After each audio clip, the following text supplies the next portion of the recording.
भगवान का नाम कृष्ण रखा गया। अब तो ठाकुर जी को नामकरण है गए और नेक नेक और बड़े है गए, और जैसे ही बड़े भय महाराज अब तो ऐसो उधम मचा में, ऐसो उधम मचा में, इतनो उधम मचा में, सबरी गोकुल की नाक में दम कर रखो महाराज। जो लोग अपने बालकों की बड़ी कंप्लेन करते हैं कि महाराज जी हमारे बच्चे बड़े शैतान, सुनो एक बार ने ठाकुर जी की ओर तो देखो, कितने कितने उद्यमी। सुखदेव जी महाराज केवल एक पंक्ति में कह देते हैं, श्रृंग्यग्निड्यंश्चि जलद्विजकंटकेभ्य। ठाकुर जी के ऊधमों का वर्णन, कैसे कैसे ऊधम मचाते हैं। गौशाला में 9 लाख गायें हैं नंद बाबा के यहां, और 9 लाख गायों का कितना दूध, कितना घी, कितना मक्खन होता होगा, विचार करो। पूरा गोकुल भी यदि पान कर ले तो उसके बाद भी बचता तो होगा, तो बचे हुए घी का क्या करते हैं नंद बाबा? तो अपने 9 लाख गैयाओं के खुर और उनके सींगों में जाकर के उसका बढ़िया लेप लगाते हैं। आज ठाकुर जी और बलदाऊ बाबा दोनों पहुंच गए और गौशाला में बैठी हुई गैया को एक सींग पकड़ो ठाकुर जी ने, दूसरा सींग पकड़ो बलराम जी ने, नेक नेक से हैं, बैठी है गैया। अब दोनों वाकू हिलाने लगे। अब जैसे जैसे हिलाई, थोड़ी देर तो गैया ने कछुनाएं कही, लेकिन नेक देर में गैया जैसी खड़ी भई, गैया के खड़े है तो एक तरफ ठाकुर जी लटक गए, दूसरी तरफ बलराम जी लटक गए। अब बाकी सींगन में लगो मक्खन, हाथ चिपचिपे। अब वो हाथ छूटे, मैया बचाइयो, मैया देख तेरी गैया मोकू मार रही है। तुतला के ठाकुर जी बोले, अच्छा गैया भी तो जानती है ना कि श्याम सुंदर है, तो गैया भी लेके जावे जहां पे गोबर को ढेर, गोबर के पहाड़ हैं, वहीं लेके जावे। बोले आओ बड़ो आनंद करो, सुबह सुबह मेरे सींगन पे चढ़ जाओ, चलो ठाकुर जी आपको आनंद कराऊं। और गोबर के ढेर के पास जैसे ही गैया पहुंचा, इतने में ठाकुर जी के हाथ चीखने हैं कि छूट जाएं और ठाकुर जी गले गले तक गोबर में जाके धस जाएं। यशोदा मैया आवे सो यहां तक ठाकुर जी गोबर में धसे हुए, केवल मुख दिख रहा है। मैया निकारे लाला कितनों सजाओ, कितनों सुंदर बनाओ, घूम फिर गया गोबर में ही आके खेले। मुझको तो ऐसा लगे तू कहीं पूर्व जन्म को सूकर तो ना है। ठाकुर जी मंद मंद मुस्का के बोले, मैया भगवान के 24 अवतारन में जो बराह अवतार हो ना वो मैं ही हो। मैया बोली हम बे तू ही तो हो, मोह धोवा आवे ना भगवान बने हमारी जान को। ठाकुर जी बीच बीच में सत्य भी बोल जाते हैं, लेकिन यशोदा मैया स्वीकार नहीं करते। श्रृंगी, अग्नि, द्यमष्टि, और द्यमष्टि तो इतना विचित्र है। ठाकुर जी क्या करते हैं, जैसे ही गैया के बछड़ा होता है सोई ठाकुर जी वहां को मुंह खोले, वहां के दांत गिने या के कितने दांत हैं, और फिर रोते रोते मैया के पास जाए, बोले मैया वाकई तो इतने सारे दांत हैं, मेरे 2-3 ही दांत क्यों? अभी ठाकुर जी की 2-3 ही दतुइयां निकली हैं। यशोदा मैया कहें लाला तू दूध पिए कर, देख वो पूरे दिन दूध पीवे, हमारे वहां के दांत आ गए। तो ऐसे ठाकुर जी दांत गिनते हैं। कभी कोई बंदर मिल जाए को मुंह खोल के दांत गिने या कि कितने दांत हैं, फिर अपने गिने, जैसे ही अपने कम लगे सोई रोमे मैया के पास जाकर, मैया मेरे एक दांत कम है, देख वह बंदर को ज्यादा है। ऐसा ऐसा ठाकुर जी लीला करें। इन सब लीलाओं को देख के सुन के यशोदा मैया का और प्रेम होता है लाल जी से। द्विज ठाकुर जी का एक स्वभाव, और गोकुल में घूमेंगे, कोई संत मिले, कोई ब्राह्मण मिले तो रास्ता में वासे मिलते ही कहेंगे, अरे आप यहां को घूम रहे हो, नंद बाबा आपकी प्रतीक्षा कर रहे हैं घर पे, यशोदा मैया ने 56 भोग बनाए आपके काजे, अरे जल्दी जाओ वहां प्रतीक्षा है रही है, हमारी मैया सवेरे तो भूखी, जब आप प्रसाद पाओगे तभी पाएंगी। ब्राह्मण बोले मेरी प्रतीक्षा कर रही, जबकि ऐसा कुछ है नहीं। ठाकुर जी जबरदस्ती पूरे गोकुल को न्योत आते हैं कि आज तो यशोदा मैया तुम्हारी प्रतीक्षा कर रही है, जाओ भोजन पाओ। मतलब यशोदा मैया कहें लाला मोए बता तो देकर तू कौन कौन को न्योतो दिया वे, पूरे दिन यहाँ पे भीड़ लगी रे। मैया मैं तो यूं चाहूं कि तू पूरे दिन बस लगी रे, हमारे घर में अन्नपूर्णा मैया सदा विराजमान रहे, ब्राह्मणन को खूब भोजन करा, संतन को खूब भोजन करा मैया, तेरो दान पुण्य कभी खत्म ना हो, मेरी तो ऐसी भावना। द्विज द्विजों से आनंद करते हैं। एक बार ठाकुर जी अपने समस्त बाल बालों के संग पूजा खेल रहे थे, चारों तरफ ग्वाल बाल बैठे हैं, बीच में एक अग्नि कुंड बना करके और ठाकुर जी आचार्य बन के बैठ गए और सबरे ग्वाल बालन से बोले, जैसे ही मैं कहूं स्वाहा तो सब सामग्री डालियो। और सामग्री क्या? सूखे पत्तों का चूरा। और ठाकुर जी बोले स्वाहा डालो। ए मधुमंगल तू पीछे छूट जाए, समय पर डाले कर। श्रीदामा बोले लाला या यज्ञ ते होगो का? बोले या यज्ञ करवे ते हमारी सुंदर सुंदर बहू आमेंगी, हमारो ब्याह है जाएगो। ठाकुर जी कितने बड़े हैं अभी? 3.5 वर्ष के हैं बस। अब तो महाराज सबरे समय समय पे वह यज्ञ को करें।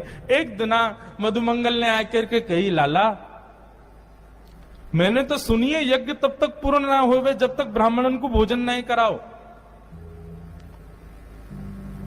ठाकुर जी बोले तो ठीक है, आज ब्राह्मणन को भोजन करा देंगे। यज्ञ के बाद ठाकुर जी गए और सारे गोकुल के ब्राह्मणों को न्योता दिया है। बोले आज यशोदा मैया ने यज्ञ कियो है, आप सब ब्राह्मणों को भोजन करवे के काजे घर बुलायो है। अच्छा, ठाकुर जी को पता तो था कि रसोई चलती रहे नंद भवन में, लेकिन इतने ब्राह्मणन की व्यवस्था थोड़ी थी। सब ब्राह्मणों ने जैसे सुना नंद भवन में भोजन, तो महाराज सैकड़ों हजारों ब्राह्मण आज तैयार होकर पहुंच गए नंद भवन। यशोदा मैया ने जैसे देखे इतने सारे ब्राह्मण, मैया बोली सबन को प्रणाम, आप सब कैसे आए? मैया तुम्हारो लाला आयो निमंत्रण देवे कि आज घर में यज्ञ भयो, आप सबन को भोजन पानो है, हम सब तो प्रसाद पावे आए।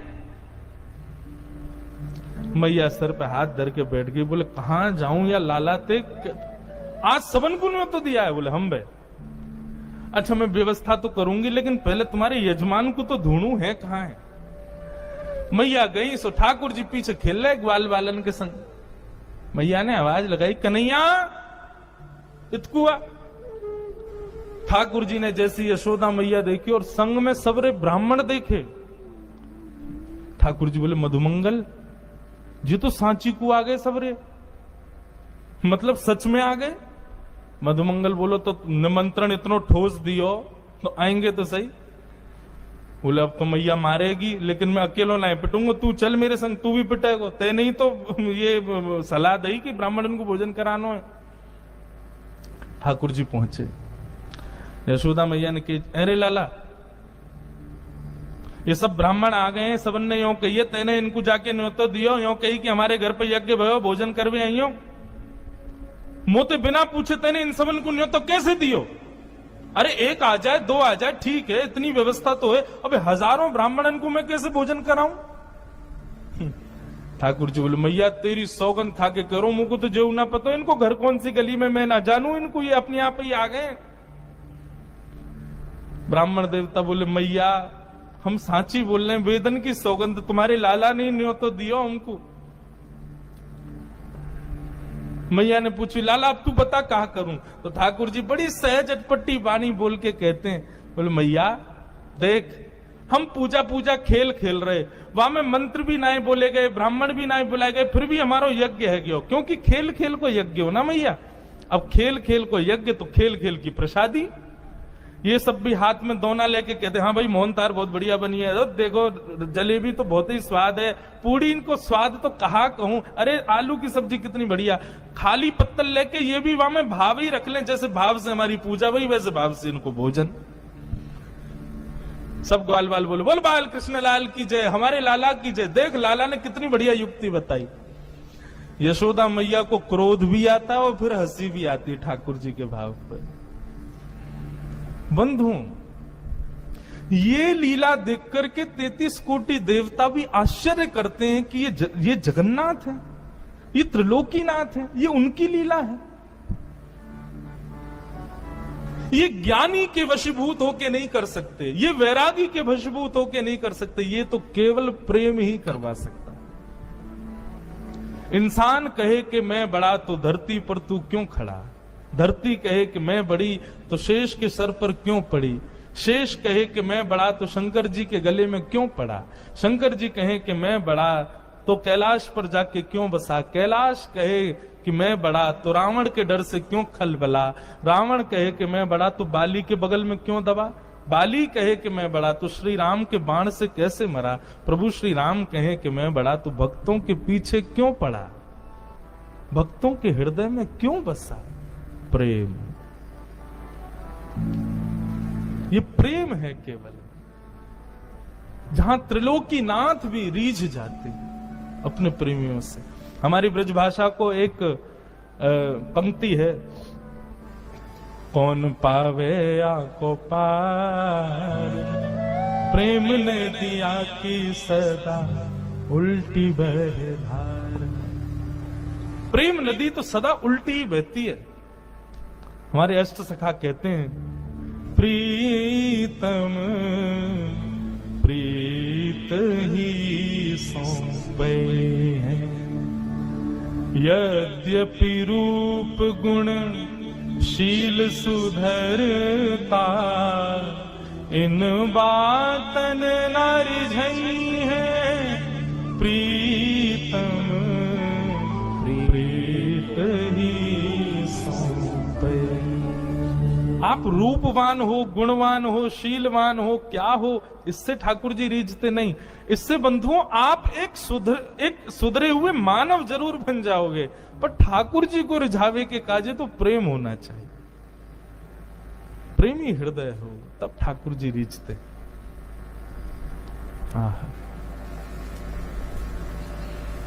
भगवान की मधुर लीला चल रही है। उसके बाद ठाकुर जी की माखन चोरी लीला आती है। बंधुओं,